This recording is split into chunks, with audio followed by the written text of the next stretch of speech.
Welcome to Delivering Miracles, a podcast to teach women like you tips and strategies on how you can have a safer pregnancy so you can bring home a healthy baby.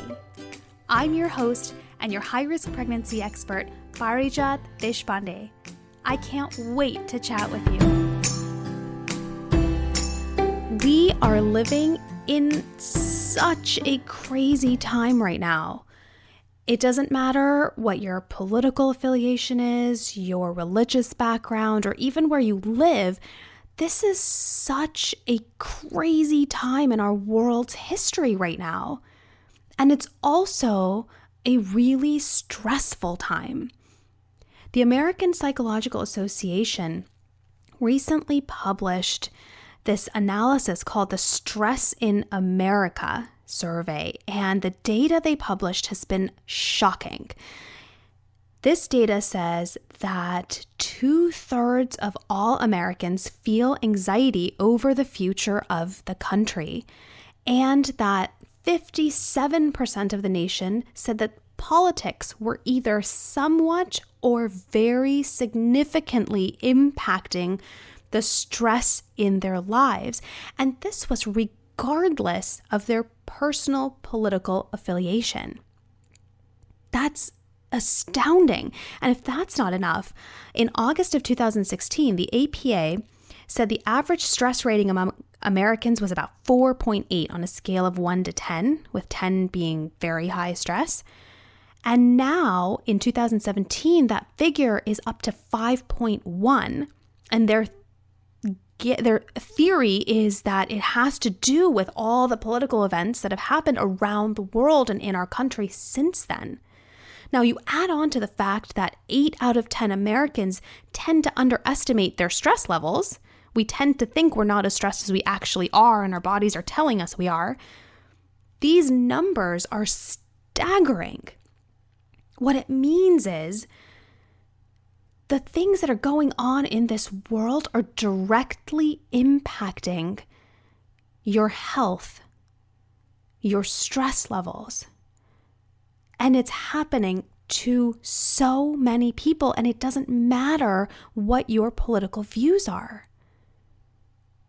And you might notice that this is happening to you too, because things start changing during your day, right? I know it happens to me too.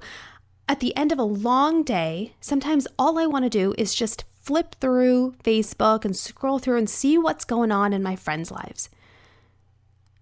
But instead of finding updates and pictures, I'm now just seeing these inflammatory articles with these headlines that are trying to get me to open and click and read about all the things that are falling apart in this country and in our world. And I get sucked in and I read, and then my mind is spinning, and then I can't sleep because I'm so worried.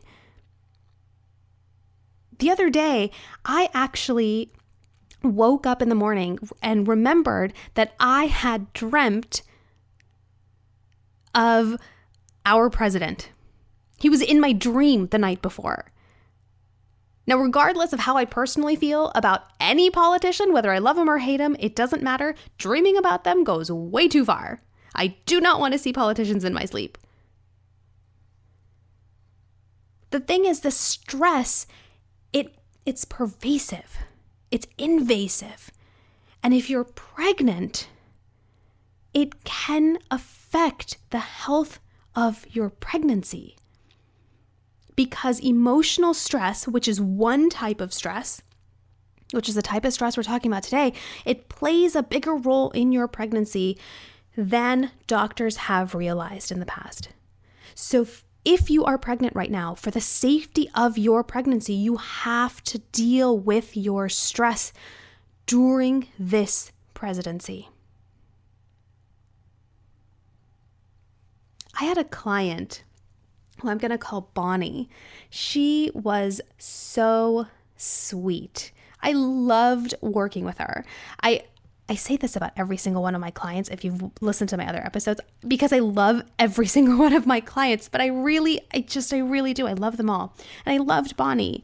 She was one of those women who just spoke so softly and had such a gentleness about her. You know, those people that it's not just their voice is quiet, but there's just this softness about it. They talk like they're talking pillows and clouds. You know, there's just this softness and this gentleness. And every time we talked, it was just this wonderful feeling of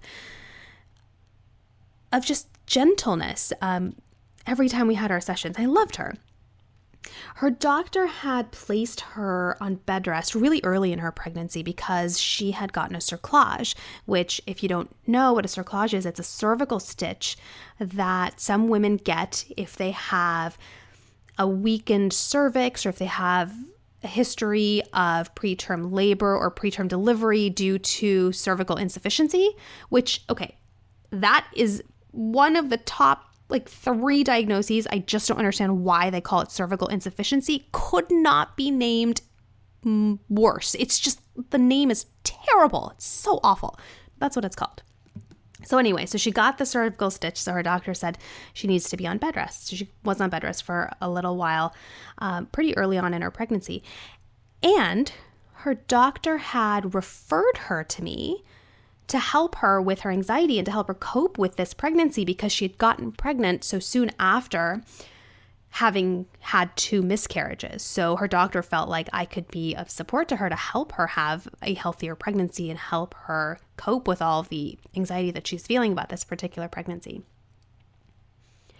She was amazing, Bonnie, because she was one of those clients who was such a hard worker. I mean, one of those clients I never had to follow up with her. She didn't need any accountability because as soon as I would teach her something during her session, for example, a strategy on how to manage her anxiety better or how to help sleep better, she just implemented it that day. And then I'd get an email the next day going, I tried this and this didn't work. Or do you have a recommendation about this? Or did I do it right? Or it worked great. That was amazing. It was just like clockwork. I just knew I'd teach her something and she'd just go right there and do it. It was amazing. So we'd been working together for a few weeks when I got this frantic email from her with the subject line, I need help, exclamation, exclamation. And she wanted to schedule an emergency call, which, you know, if you work with me, you do get a certain number of these floating I need help calls per month because I know, you know, a high-risk pregnancy can change any second. Things are up and down and you think things are going one way and then all of a sudden something changes. And, you know, some days you just have those days where it feels like life is just kicking you while you're down and you just need some support. You just need to talk. And so that's why I've got these sessions available, these calls available for some of my clients when we work together. So I scheduled that call with her for the next day. And that day she was 26 weeks and 2 days. And she told me, Parijat, I'm having contractions. And I looked at her because I do all my sessions over video. And the gentleness that was in her eyes was replaced completely by fear. She had these big brown eyes and they were opened so wide and she was so scared. She'd obviously already called her doctor and had been told to just take it easy, monitor it, call back if you have more than 4 contractions an hour. Which she wasn't, but it was too early for this. After everything that she'd been through, and even if she hadn't been through anything, 26 plus 2 is too early for preterm contractions, and she knew that. And she was terrified. And I could see what she wasn't saying out loud. Her thoughts were going to, what if I lose this baby too? So naturally, she would think that way. I know she was scared. And so our focus on that call was to identify any lifestyle triggers that could be playing a part in her contractions. Because this is the crux of what I do. While your doctor is managing the medical side of your pregnancy, I'm helping you look at all the other aspects of your life and your lifestyle that are also impacting your pregnancy and your medical diagnoses because they are intertwined and you cannot separate them. So we delved into all aspects of her day yesterday. Did she eat anything differently? Was she hydrating enough? Was she emptying her bladder frequently enough? How was she sleeping? Was she in any kind of physical pain? All of these things impact contractions, right? But we couldn't find anything. And she went quiet, and I thought, oh gosh, I am letting her down. And I think she's going to start crying because I think she's feeling helpless. She called me to get an answer, and we can't find that answer. And I was feeling awful, and I was trying to think, what am I missing? What's going on? And I felt terrible because I thought she was going to break down any second. But I was completely wrong because she looked up at me, and I realized that she wasn't feeling bad. She was thinking. And when she looked up at me and I saw that behind the fear that was in her eyes, there was a light that went on, like she had this idea. And she admitted to me that lately, over the last few days, she'd been glued to the TV and social media. And every time she turned on the TV or opened up Facebook or Twitter, all she saw were posts about the presidency and problems in our country and projected problems that in our country that could be coming soon. And she was terrified. There we had it. That was the trigger. Yes, social media can cause this much emotional stress. Think about it. How often has it happened that you're having a terrible day? Just one of those days where you're just like, really, can I just get a break? And you jump onto Facebook and everyone just seems so happy. They share all these pictures of doing fun things and these gleaming white smiles, and everybody just looks like they're part of a dentist ad with all their shiny white teeth shining and smiling everywhere, and everyone just looks so blissfully happy in their life. And you go, oh God, and that just makes you feel even worse, right? Or you're getting over a breakup and you jump onto social media and somehow it seems like everybody's just paired off and so in love with somebody and you feel like the only one, and it makes you feel so much worse than before you had checked your social media account, right? It's the same thing that happens during a political climate like this. It's just that the stakes seem to be higher. And that's the key. How it seems. These inflammatory headlines, the shock value that comes with every single piece of journalism, it keeps you in high alert mode. Whether that's happening or not, or will happen or not, isn't the point. It's how it seems. And it brings you in, it draws you in, it triggers the stress hormones in your body that make it hard to relax, hard to sleep, it ruins your appetite, and yes, it can even be a trigger for preterm contractions. And that's why if you are pregnant during this political climate, you have to deal with your stress. Because it's not just about feeling better, it's about having a healthier pregnancy. And that is one way that you can do that and that you need to do that. Now, let's be clear. Stress doesn't cause pregnancy complications. Stress doesn't cause prematurity. There's no one thing that causes any of these things. But it is one of the major risk factors, and it does play a significant role. When I checked in with Bonnie later, she was implementing some of the new strategies that I taught her during that emergency call that we had, and her contractions had disappeared. It works, guys. It works. So I want to tell you a little bit about what I mean when I talk about stress so we're on the same page so you can understand exactly where I'm going with this. Let's start with the fact that stress is not just emotional. Emotional stress is just one type of stress. But when I talk about stress, typically, I'm talking about the physiological, biological response your body has anytime you are under stress. Now, here's the thing. Not sleeping enough, exercising when you're exhausted, being dehydrated, being hungry, being angry, grieving, all of these things can trigger a stress response in your body. Okay, so today we're only talking about emotional stress, but I want you to remember that. Because anytime I hear people say, I'm not stressed, stress doesn't happen to me. Well, yeah, maybe emotional stress isn't happening to you, but there are other sources of that stress response that we're forgetting to talk about. And we'll talk about that over in the next many episodes. There's just so much I have to say about it. But today, we're talking about emotional stress and how it comes up during this political climate, right? So here are a few things you need to know. Number one is that the stress response is associated with inflammation in the body and also is associated with decreased progesterone levels in the body, which is a hormone that is critical for a healthy pregnancy. You cannot sustain a pregnancy if you don't have enough progesterone. Research also shows that chronic or high emotional stress for mom during pregnancy is associated with low birth weight in babies, a shorter pregnancy, preterm contractions, and increased risk of developing complications like preeclampsia, gestational diabetes, and even intrauterine infection. Now, again, stress doesn't cause any one of these things by itself, and a few really stressful days here or there is not going to permanently affect your pregnancy.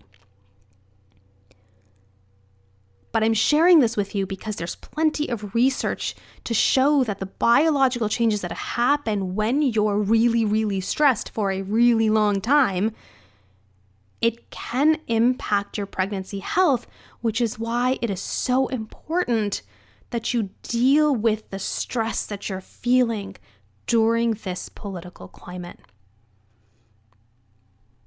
Now, I know what you're thinking. How the heck am I supposed to get rid of the stress when it's everywhere that I look? And that is exactly why I am here to help. Here are 3 things that you can do that seem really simple, but actually work profoundly well at bringing anxiety down and quieting that stress response in your body. Okay, ready? Number 1, crack yourself up. I'm totally serious. Laughter is the most potent stress relieving thing you can do, and it's free. So forget about those expensive meditation apps and taking yoga classes and getting massages. I mean, all those things are great, and do them if you can. But nothing is as potent at relieving stress as laughter. We have not found anything else in research that is as good at bringing stress down as laughter. It kind of reminds me of that movie Monsters, Inc., if you remember it, where they had all these monsters going in and scaring children, and the city was powered by the screams that they would bottle up from scaring the children. And then they realized at the end of the movie that even more potent than screams is laughter. And so all the monsters went from being these scary monsters to these comic monsters, making children laugh. And they'd get so much more power from their laughter than their screams. So it's kind of like that. Laughter is the key. Make yourself laugh at least once a day. Pull out something funny, talk to a funny friend, watch a movie, watch YouTube videos, read jokes. And if it's easy to do once a day, do it twice a day. If you're around kids ever, you can see how much children laugh, right? And it really shines a light on how little we as adults laugh. We just don't laugh enough. So make it a point every single day to laugh. It'll work wonders. Number 2 is to stop being in the present. Just stop it. Now you might be thinking, well, aren't you all about this whole mindfulness thing? What about that? Isn't that like a thing? Isn't that important? Isn't that good? Yes, mindfulness is fantastic. It's great. I love it. I practice it. I teach all of my clients to do it. But sometimes you just need some good old-fashioned distraction. Sometimes being in the moment is still not a break enough from what you are going through. So do a Netflix binge. Read some books, call a friend, play games on your phone. I don't know, what are people playing these days? Last thing I heard was Candy Crush. Is that still a thing? I don't even know. I haven't played it in so long. But do something to get yourself out of that bubble. Get out of the present, distract yourself, and turn your attentions completely somewhere else. And number 3, trade in your Facebook addiction for another one. Find something else that's going to take your attention and focus that Facebook is taking, put it somewhere else. So maybe schedule some dinner dates with your friends. Schedule a date night with your partner. When was the last time that happened? And even if you're on bed rest, you can still have date night. It just is going to look a little different, but you can do it. Help plan a friend's birthday party or teach yourself a new skill.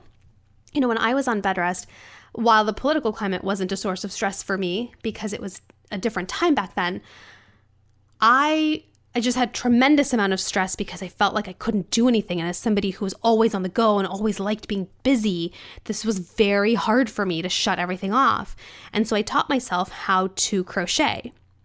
Now, if you know anything about me, crocheting could not be farther from something that I thought I would ever be able to do. It does not come naturally to me. It's just not how I think. I feel like there's a part of my brain that just doesn't work, that you need to work for doing things like crocheting and knitting. But I was so determined to make my son a blanket for when he came home that I became obsessed with it. And so all of the attention that had been spent on Googling things that were scaring me or being on social media and seeing all these pictures of people having baby showers and these beautiful births that I couldn't have, that attention went towards trying to figure out how to knit or how to crochet a blanket, which I actually ended up doing. And I will admit to you that it did not turn into a rectangle. I call it the trapezoid blanket because that's the shape it ended up being, but it's very special to me because I actually made it happen and he did come home in that blanket, which was amazing. So these kinds of things, they seem really simple, but they're so powerful at bringing that stress response down in your body. And that is the goal that we're going for. So to recap, crack yourself up, make yourself laugh every single day. Number 2 is to stop being in the present and find something that's going to distract you and take you out of that bubble and the constant ruminating thoughts that you're having because of all the noise that's around. And number 3 is to find something else to be obsessed with. Move away from Facebook and do something else that's going to be another kind of addiction for you. Keep it healthy and good for you, of course. I wouldn't recommend a brownie addiction or something, but whatever works. All this to say, though, you have to deal with the stress that you're feeling during this presidency. You have to.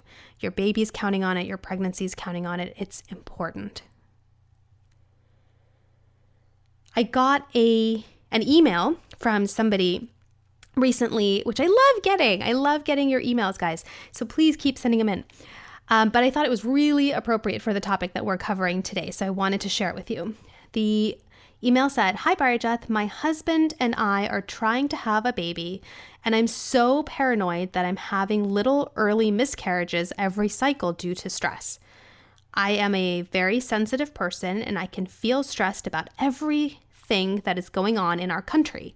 My stress is putting me in a bad mood all the time, and now I am fighting with my partner more and feeling doubly stressed. Do you have any advice? Thanks, Jenny." Well, Jenny, thank you, first of all, for writing in, and thank you for sharing that. I know it's not easy to talk about these things that are bothering us. We sometimes just like to pretend that it's not a big deal, and so I really appreciate you for acknowledging it and reaching out for support. So thank you for that.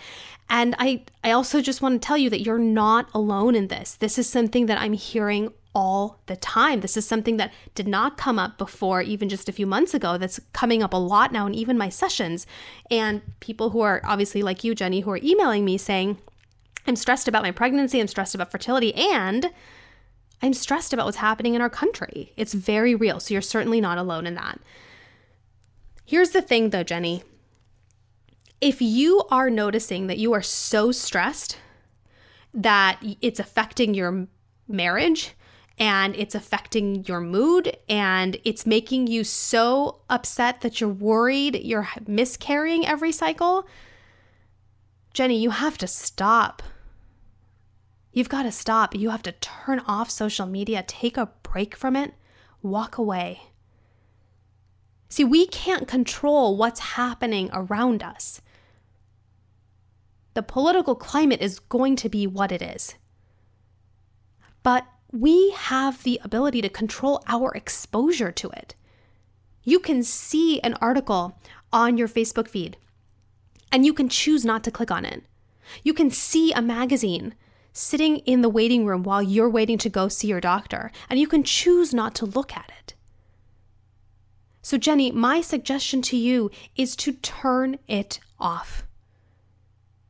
Turn off your phone in the middle of the day. Turn it off in the evening. Take a few days off if you need. That's what I told Bonnie to do. She took an entire weekend off of social media because it was just getting too much. It's everywhere. You're right, Jenny. It's everywhere. But you get to choose how much you're exposed to it. I know it may seem difficult, Jenny, but your priority seems to be in trying to have a baby and trying to improve your relationship with your partner, which otherwise I don't think you would have reached out, right? So give yourself the opportunity and just turn it off. Give yourself the okay to say, I'm done, and walk away from it for a little while. I know you can do this. If you're like Jenny, remember that you don't have to be around this material all the time to feel like you have to stay informed. It's everywhere, all the time. You can take a couple days off and nothing's going to change. But you have to remember that the thing that will change is how you feel. And if you are pregnant, that's going to make a tremendous difference for how you feel emotionally and how you feel physically. So if you are pregnant or you're trying to get pregnant during this time, you have to be honest with yourself about your stress level, and you've got to deal with that stress so you can have a healthy pregnancy. The other day I was scrolling through Facebook and I saw this quote by Michael Moore, which I know he's a very polarizing figure, but this quote I just felt was so appropriate for what we're talking about today. So I wanted to share that with you. So hang with me for a second. He says, and I quote, "This morning I have been pondering a nearly forgotten lesson I learned in high school music. Sometimes in band or choir, music requires players or singers to hold a note longer than they actually can hold a note. In those cases, we were taught to mindfully stagger when we took a breath, so the sound appeared uninterrupted. Everyone got to breathe, and the music stayed strong and vibrant. Let's remember music. Take a breath. The rest of the chorus will sing. The rest of the band will play. Rejoin so others can breathe.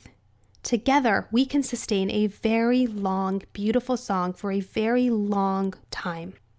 You don't have to do it all, but you must add your voice to the song. With special love to all the musicians and music teachers in my life, Michael Moore." I thought this was such an appropriate quote because it really hits home how important it is that you stop and take your breath. It's important for you. It's important for your baby. It's important for your family. It's okay to turn it off. And it's important that you manage your stress, especially if you're pregnant during this political climate. Thank you so much for joining me here today. I had such a blast chatting with you about this. If you want to know more, or if you'd like to schedule a consultation to learn more about how I can support you during your pregnancy, visit my website at parijatdeshpande.com. And I would love to stay in touch, so follow me on Twitter or Instagram. My handles are Parijat Desh for both, Parijatdesh. It's a crazy, crazy world right now that we're living in. Don't forget that your stress isn't just something that you can handle when you have time. It's important. It's important for you and your pregnancy. And I know that you can do it. Take it one day, one step at a time. You can do